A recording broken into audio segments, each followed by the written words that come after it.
important for me to repeat and reinforce it for you to hear, for me to remember, and for my brothers and sisters as well.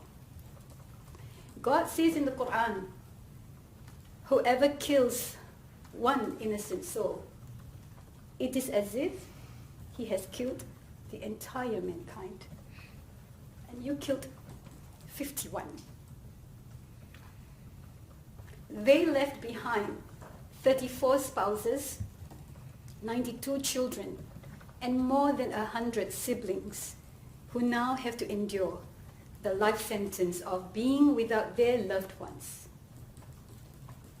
You admitted guilt to 40 counts of attempted murder, defenseless men, women, children, as they were praying peacefully in their mosques. No amount of money can bring back the father of my sons and my husband. I'm now forced to figure out how to forge ahead on my own.